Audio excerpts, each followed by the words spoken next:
Good morning बच्चों। Music class 12th music vocal.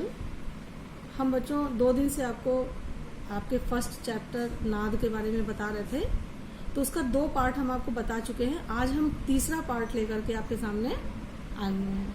ठीक है, तो तीसरा पार्ट है इसका नाद अभ्यास। हम इसके बारे में जानेंगे ये क्या है। नाद का शाब्दिक अर्थ है शब्द, ध्वनि और आवाज। नाद का शाब्दिक अर्थ क्या है? शब्द, ध्वनि और आवाज। संगीताचार्यों के अनुसार आकाशस्थ, अग्नि और मरुत के संयोग से नाद की उत्पत्ति होती है। मतलब अग्नि और वायु के संयोग से नाद की उत्पत्ति मानी गई है। जहाँ प्राण की स्थिति रहती है उसे ब्रह्म ग्रंथि कहते हैं। संगीत दर्पण नामक ग्रंथ में लिखा है कि आत्मा के द्वारा प्रेरित होकर चित्त देहज अग्नि पर आघात करता है और अग्नि ब्रह्म ग्रंथिकृत प्राण को प्रेरित करती है। अग्नि द्वारा प्रेरित प्राण फिर ऊपर चढ़ने लगता है। नाभि में पहुंचकर यह अति सूक्ष्म हृदय में और सूक्ष्म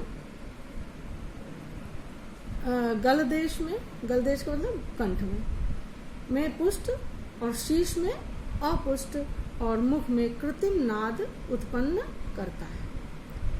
नाद के बिना गीत, स्वर, राग आदि कुछ भी संभव नहीं है। ज्ञान भी उनके बिना नहीं हो सकता है।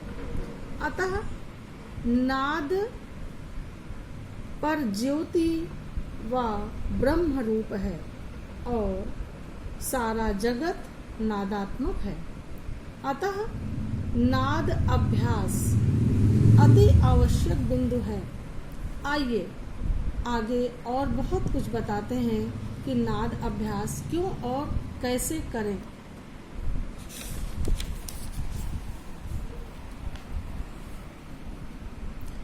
हम जानते हैं कि नाद के 2 प्रकार होते हैं, एक आहत नाद और दूसरा अनाहत नाद। अनाहत नाद को केवल योगी जन ही सुन सकते हैं, हम जैसे साधारण मनुष्य नहीं। हठ योग दीपिका में लिखा है कि जिनको तत्वबोध ना हो सके वे नादोपासना करें। जिनको तत्वबोध, तत्व का ज्ञान ना हो, अगर नहीं हो पा रहा है किसी तरीके से, तो वे नाद की उपासना करें। अंतस्थ नाद सुनने के लिए चाहिए कि एकाग्र चित्त होकर शांति पूर्वक आसन पहले जमा कर बैठ जाएं।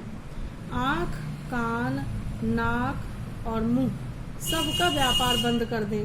व्यापार बंद करने से मतलब है यहाँ से ये मतलब सुनना, बोलना, सुनना सब और सब कुछ आप देखना सब कुछ बंद कर दीजिए। अभ्यास की अवस्था में पहले तो मेघ गर्जन, भेरी आदि की सी गंभीर ध्वनि सुनाई पड़ेगी और फिर अभ्यास जैसे जैसे बढ़ता जाएगा वैसे ही क्रमशः वह सूक्ष्म होता चला जाएगा। जो आवाज आपको मोटी सुनाई दे रही है वो सूक्ष्म होती चली जाएगी। इन नाना प्रकार की ध्वनियों में से जिनमें चित्त सबसे अधिक रमे उसी में अपने चित्त को रमाना चाहिए। इस प्रकार करते करते नाद रूपी ब्रह्म में चित्त लीन हो जाएगा। अब सरल शब्दों में हम सिर्फ यह समझ लेते हैं कि नाद अभ्यास के लिए अपने दोनों कानों को अपने दोनों हाथों की पहली उंगलियों से बंद करके अपने अंदर गुंजायमान होती हुई ध्वनि को सुनने का प्रयास करें। बस यही अभ्यास आपको प्रतिदिन करना है। इसके अभ्यास से हमें अलौकिक शक्ति भी प्राप्त होती है। मन एकाग्र होता है, मस्तिष्क शांत होता है, साथ ही गायन हेतु गला भी तैयार होता है और मनुष्य पूरे दिन तरोताजा रहता है। नाद अभ्यास के लिए निःशब्द स्थान पर बैठकर, निःशब्द स्थान से मतलब कि कहीं जहाँ सुनसान हो, शांति हो, ऐसे जगह पर बैठकर उपयुक्त संगीत गुरु के निर्देशित मार्ग अपनाकर सुरीलापन और ध्वनि माधुर्य पर अपना अधिकार प्राप्त कर सकते हैं। नाद अभ्यास के लिए सप्तपदी कंठ संस्कार की आवश्यकता है, जो गुरुमुखी विद्या है और इसे गुरु के पास ही सीखना चाहिए और यही उचित भी है। सही मार्गदर्शन से ही हमारे नाद अभ्यास को नवीन दिशाएं मिलेंगी और हम अपने मार्ग पर अग्रसर हो सकेंगे। अब बेटा अगला चैप्टर आपका आ जाता है, हमने इसी में मिला दिया है दोनों को। कहते हैं शब्द और वर्णों का गायन के लक्ष्य से स्पष्ट उच्चारण। शब्द और वर्णों का गायन के लक्ष्य से, गायन के लक्ष्य से शब्द और वर्णों का स्पष्ट उच्चारण जो होता है उसका क्या महत्व है। बच्चों, जैसा कि हम सभी यह जानते हैं कि गायन में भी स्पष्ट उच्चारण का विशेष महत्व है, क्योंकि बिना शब्द उच्चारण के और वर्णों के सही प्रयोग के हम अपनी बात और आवाज दूसरों तक नहीं पहुंचा सकते हैं, और अगर बात पहुंच भी जाती है तो शायद सही रूप में ना पहुंचे।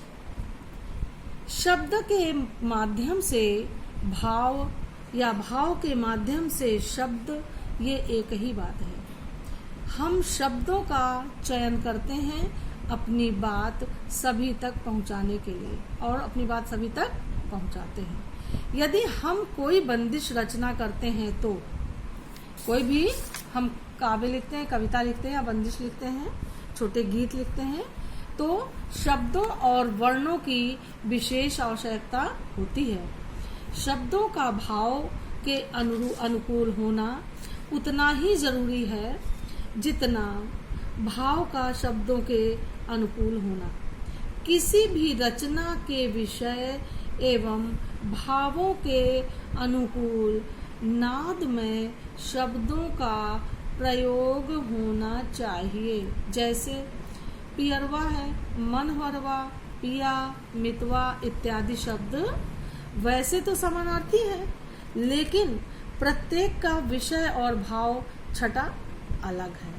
किसी भी बंदिश के भाव के अनुसार यदि शब्दों का स्पष्ट प्रयोग हुआ है तो रसोत्पत्ति अधिक परिणाम कारक हो सकती है। इसी प्रकार मधुर शब्द के स्पष्ट उच्चारण और प्रयोग से बंदिश की प्रस्तुति अधिक आकर्षक हो जाती है। इसके बाद अब यदि वर्ण की स्पष्टता पर हम दृष्टि डालते हैं तो पाते हैं कि संगीत में चाहे वह गायन, वादन, नृत्य कुछ भी हो, सभी में विशेषकर गायन में वर्णों की विशेष महत्ता है। संगीत में रस निष्पत्ति के समय वर्णों की विशेष आवश्यकता होती है। जब तक काव्य के साधन भाषिक संरूप वर्ण और शब्द का औचित्यपूर्ण प्रयोग ना हो, तब तक रस निष्पत्ति और उसका ग्रहण ठीक से नहीं हो सकता है। अतः कवि को विषयानुरूप गुण भरने के लिए वर्ण का यथोचित प्रयोग करना पड़ता है और वर्णों के प्रयोग से नाद साकार होकर श्रोता को सहज प्रभावित करता है।